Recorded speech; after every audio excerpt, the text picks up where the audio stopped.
Hey everybody, Omar here, the Knife Shark Guy, and I am back with another fun-filled video for you. And today we're going to continue on with part 2 of my South African knife collection. You know, when you get into knives like this, it's, you can kind of get wrapped up in it. And by this level, knives are no longer seen as, like a threatening thing in your pocket. Now it's seen as art, which is why I've actually decided to go with South Africa as my choice for knife collecting of this caliber, because it pretty much started there.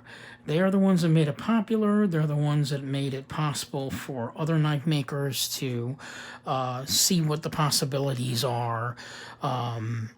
When it comes to knife making, I'm going to start off with a bang. This is my Erucus Plumeris full dress piece, my only full dress piece in the entire collection. The name of this knife is called the LL15 Flipper with marble carbon fiber, and it's got a dom steel blade and titanium Damascus bolster on it. Or Damascus bolster on it, excuse me. Really very pretty. The carbon fiber just shoots out at you. It's got that nice, beautiful 3D effect in the light. I love it. Once again, we've got the file work on the back. He's got the rope file work done by hand, which is very, very intricate.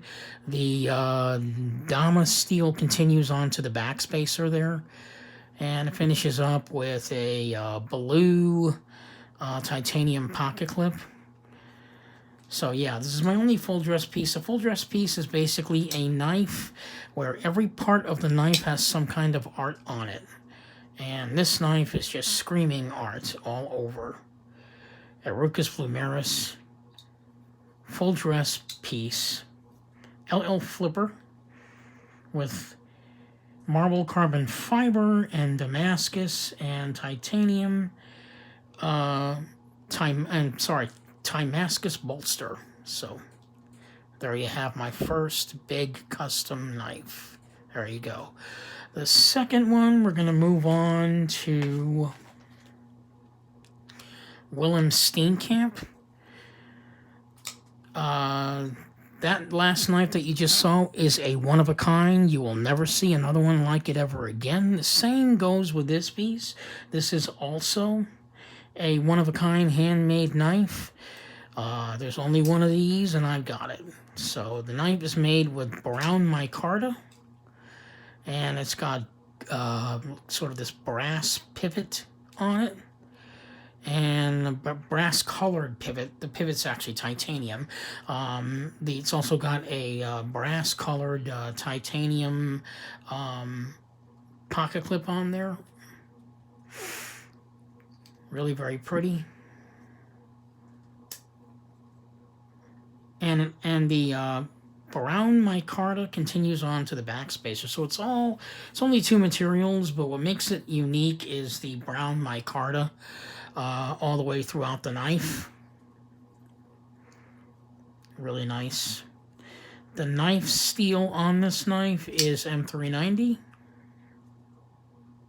And it runs on like ABS ball bearing system. So Willem Steenkamp, really great knife maker. The next one is very, very, very, very special. This is also a one-of-a-kind handmade piece. This is the L36 front flipper by Andre Thorburn, and my only true custom. True custom basically means the knife was actually made for you by the knife maker. I kept pretty close contact with Andre Thorburn during the making of this knife. It was a fun experience.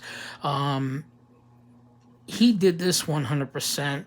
The idea came from him. I just basically told him, look, just put an animal on it, some kind of animal, and he hands me back this thing. The knife is just absolutely gorgeous. It's got an American Eagle on it, and the knife is made with M390 steel. We have a ivory G10 handle on it. Really very nice. Again, we've got the Andre Thorburn file work with G10 backspacer on there. Really very pretty. The entire knife, it looks like it's an American knife, basically, not a knife made in South Africa. What I love about this knife is everybody knows that the beak of an eagle is yellow. If you look at the knife, it looks like the yellow streak looks like the beak of an eagle, which I absolutely love. Talk about art. It's like he took a bird out of the sky and slammed it and put it on my knife. Crazy. Absolutely insane. So this is a front flipper piece. Again, front flippers are very, very popular in South Africa. I myself love the clean look of a front flipper. You don't have to worry about the flipper being on the sides. When you go down and reach into your pocket to get your stuff, you don't have to deal with a pocket pecker. The flipper's up on the top, so it's really nice. Jimping's pretty aggressive. I mean, you can also front flip it with the jimping. I don't recommend it, but you can do it. I just did it. The knife runs on IKBS ball bearing system. Ceramic bearings, by the way. It's crazy. Andre Thorburn. So the next one is by J.D. Van Deventer. And this knife is called the Gold MIDI Flipper with blue twill and marble carbon fiber. The steel is M390. This has a blue and sort of silverish zirconium pocket clip. The blue twill and shredded carbon fiber really stands out on this knife. This is also a one-of-a-kind handmade piece. What's unique about this knife is the flipper on it. Now, it's not a front flipper per se, but it's a side flipper, I guess I would call it. But you flip it from the top, not from the side like you normally would with other knives. It's not down there, it's actually up here. Which lessens the point, so that even if you were to have this in your pants, you would barely feel the flipper at all. It doesn't peck at you like the regular flipper. The knife sports an M390 steel blade. Really very pretty. Runs on IKBS ball bearing system. Tool steel ball bearings. What I love about it is it falls shut like a ceramic knife. Ceramic ball bearing knife, excuse me. Really nice. It's got a beautiful G10 backspacer on there. Really nice. J.D. Van Deventer. The next piece is another J.D. Van Deventer knife. This is called the Palladium Flipper with fluted carbon fiber. This one is not a one-of-a-kind handmade piece, but I love the fluted carbon fiber look so much that I had to have it. Runs on IKBS ball bearing system. Very nice light knife. It's a tactical knife. One of two tactical knives in my collection. This is one of them. The other one is by John Arnold. You'll see that one in a minute. This one has blue liners on it, on the inside of it. Really very pretty. Black titanium pocket clip.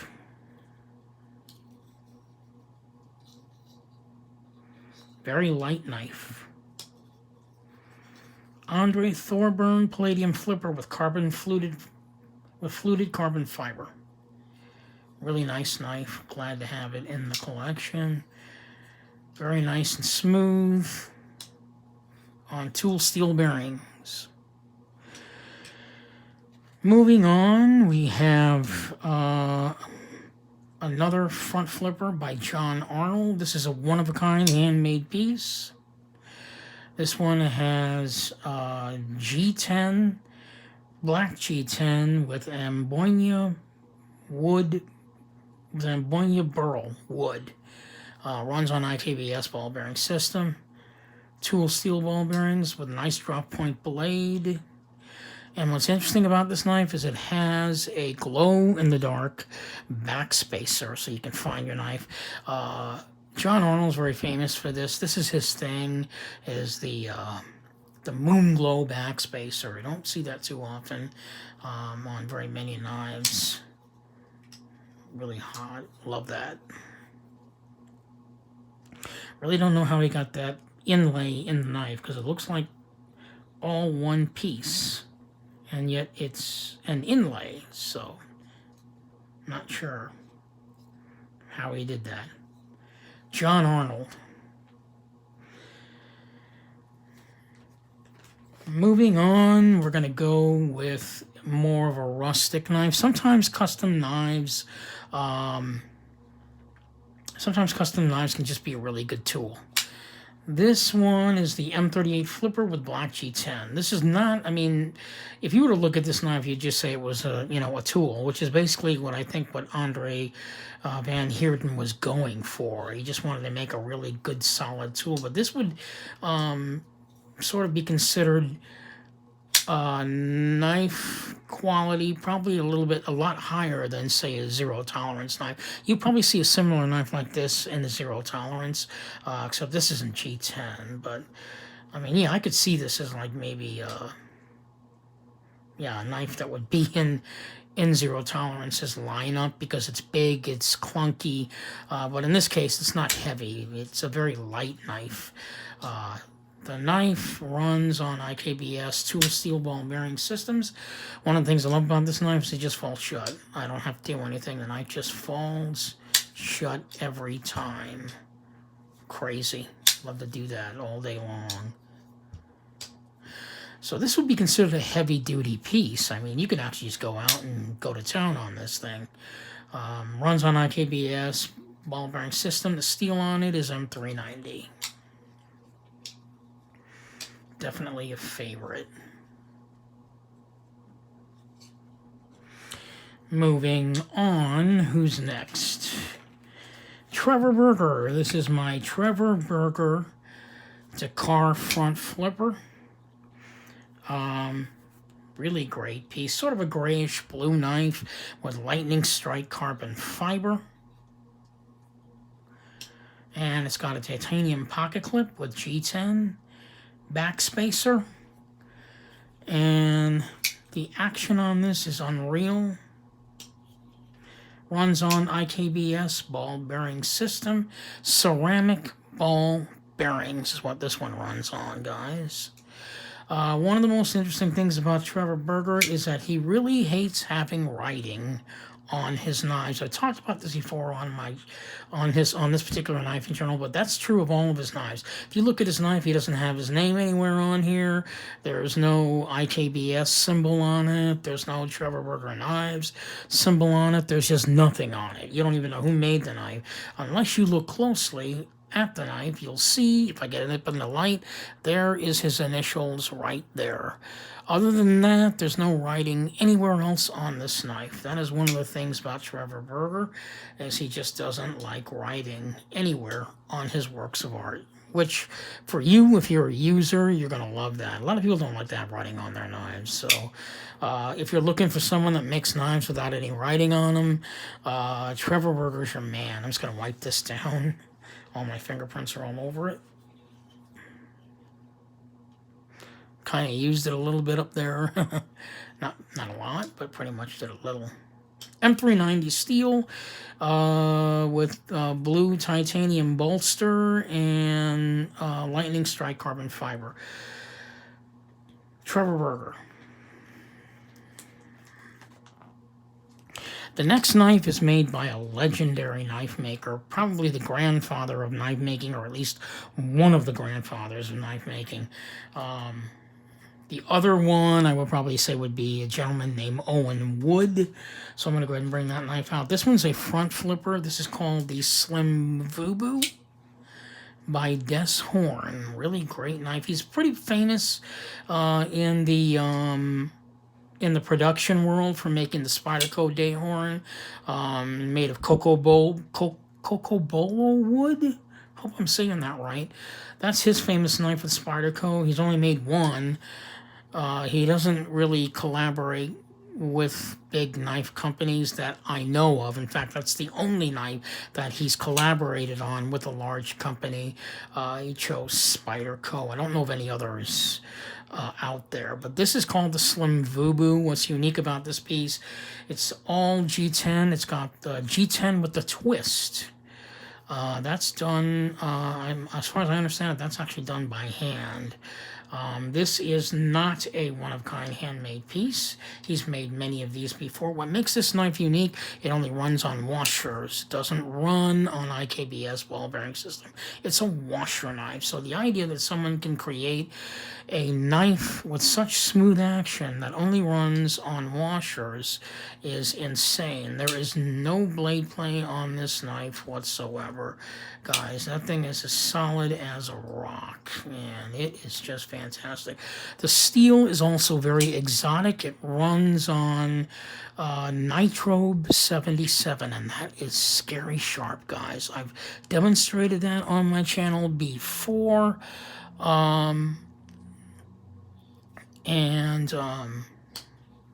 The knife is just incredible with the action.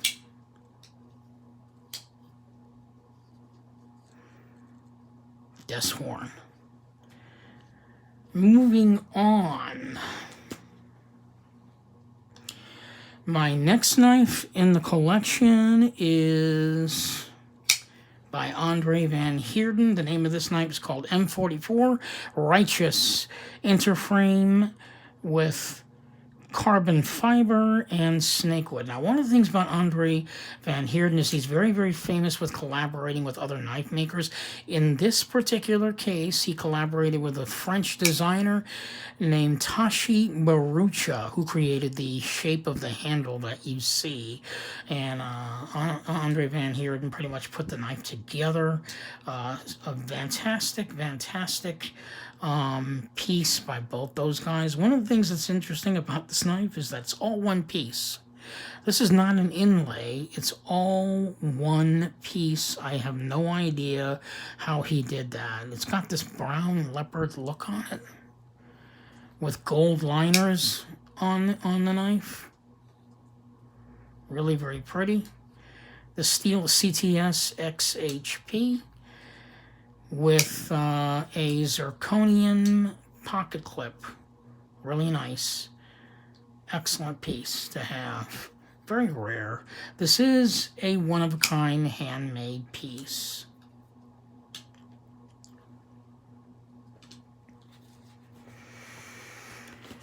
Let us move on to my next to last knife. Unfortunately, this video is going to come to an end. My next to last knife is made by Cosi Steenkamp. This is Willem Steenkamp's brother. The name of this knife is called Majesty and Thunderstorm Kevlar with ivory G10. Really very pretty. And gold titanium pocket clip. Gold liners. Really nice. And white ivory G10.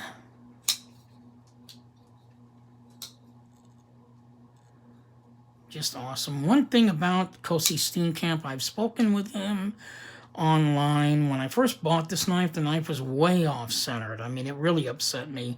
I contacted Cosi Steenkamp on this piece, and he was kind enough to ask me to ship it to him, so I shipped it to him, and he gave it back to me, and now, oops, no one died. As you guys can see, the knife is perfectly centered. Dead on. There you go. Beautiful job, but it was way over on that end before. I guess what I'm trying to say is that if you need your knife to be serviced, a good deal of these knife makers are really very nice. I've asked quite a few of them to fix them for me. They said they would not have a problem with that, but unfortunately, because of the coronavirus situation going on, you know, it's kind of difficult to get knives shipped down there right now. So Cosi Steenkamp, the steel on this one is Bowler M690. Really great piece with the white ivory G10 backspacer. Great flipping action overall. Cosi Steenkamp, really great guy. The only Steenkamp The only Cosi Steam Camp knife that I don't personally own in my collection. And we are now down to my last knife, which, happy to say, is a one-of-a-kind handmade piece. This is the second tactical knife in my collection, by John Arnold. It sports a Wharncliffe style blade, Damascus Wharncliffe style blade. This knife has is called the Simba Tactical Interframe front flipper with black G10 and carbon fiber. Again, the Moonglow backspacer, as you saw my other John Arnold knife. So yeah, this is a tactical knife. Yeah, the Wharncliffe style blade is built for that. I mean, obviously, if you were to pierce somebody with this knife, you know, if you were to pierce somebody, the knife would pierce the skin and then slide up into this area here, really creating some serious pain to anybody.